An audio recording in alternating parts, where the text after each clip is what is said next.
अभी हमारे गंगवाल जी हैं, उन गंगवाल जी के हाथ पे लौंग है, वो लौंग देखिएगा आप। हमने तो पहली बार इतनी बड़ी लौंग देखी। उनने कहा महाराज जी सीधे बागान से तोड़वा के बुलवाते हैं। विजेंद्र जी सुपारी वाले गंगवाल परिवार लौंग चढ़ाते हैं, इतनी बड़ी बड़ी लौंग। हमने कहा ये कहाँ से लाए? बोले महाराज श्री मिलती है, लाते हैं। हमारे यहाँ जो लौंग मिलती है वो तो पूरा तेल निकाल करके सुखा करके बेचारी को दुबली पतली मरी सी करके, जैसे मरे गोबर को मच्छर होता है ना, सूखा कचड़ा होता है ना, उसमें एक मच्छर हो जाते हैं, सफ़ेद सफ़ेद भूरे भूरे से दुबले पतले मरे से, न बैठे तो काटा थे ना कुछ करते, बस कान में भुन करते रहते हैं। अलग अलग प्रकृति के मच्छर होते हैं। तुम्हारे यहाँ नाली के मच्छर ज़्यादा हैं, मोटे मोटे काले काले। वहाँ पर, अरे तुम हंस रहे हो, हम सही बात कह रहे हैं। आचार्य कहते हैं कि देखिए परचक्र जब हमारे जीवन में आता है तो कैसे हमारी संस्कृति बदलता है, हमारा भोजन बदलता है। हमने चाय पीना शुरू कर दिया। आज हालात ये हैं कि जिसको एक आसन करना है उसको भी एक कप चाय सुबह जरूर चाहिए। एडिक्शन, बिना चाय के नहीं रह सकते।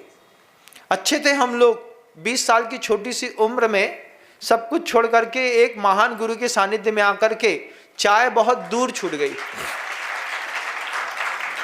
आज 70 साल की दादी से बोले, जो भगवान महावीर से 2 साल छोटी है, उससे बोले कि दादी भगवान महावीर से 2 साल छोटी हो, चाय छोड़ दो। अब कैसे छोड़ दें महाराज, अब तो बहुत उम्र है। ये तो हालात हैं। परचक्र के कारण हमारा भोजन बदला, परचक्र के कारण हमारी भूसा बदली। भूसा नहीं बदली, बदली महाराज। बेटियों को आप स्कूल में सलवार सूट पहना करके भेजिएगा तो वहाँ से वापस कर दिया जाएगा, बोलेंगे फ्रॉक पहन करके आना। फ्रॉक भी कैसी? घुटना दिखना चाहिए। क्या ये आज की वर्तमान की स्थिति में जरूरी है? पूछना चाहता हूँ। इसका विरोध नहीं कर सकते, कर तो सकते हैं लेकिन करते नहीं महाराज जी। क्यों?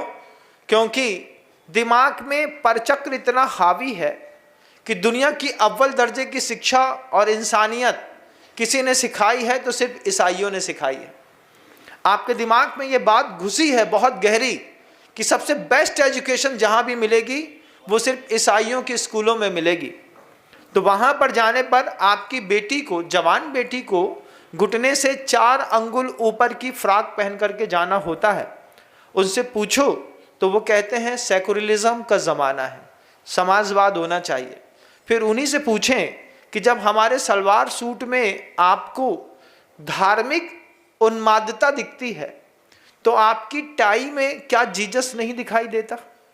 जो टाई पहनी जाती है वो टाई एक्चुअल में ऊपर की नॉट ऐसे लगाई जाती है जैसे जो यीशु मसीह थे वो सलीब पर लटके हुए हैं, तो वो ऐसा ट्रायंगल बनाती है।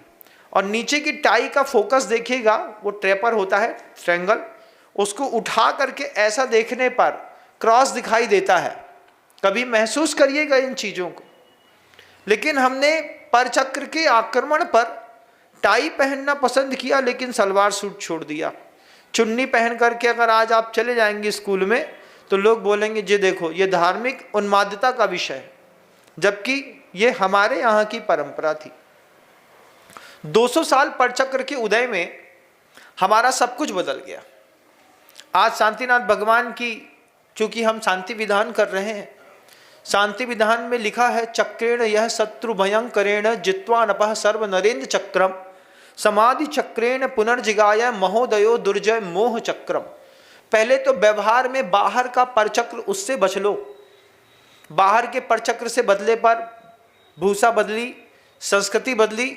हमारे यहाँ का तक्षशिला का जो एक विश्वविद्यालय था, जो नालंदा था, ये नालंदा और तक्षशिला में एंट्रेंस एग्ज़ाम इतना टफ था, सिर्फ प्रकांड विद्वानों को इन 2 विद्यालयों में पढ़ाने की बात रखी जाती थी।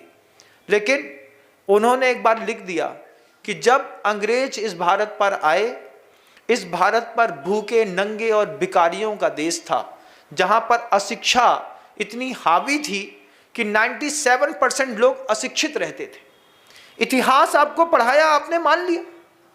हम पूछना चाहते हैं, जब हम भूखे भिखारी और नंगे थे तो तुम हमारी धरती पर आए क्यों?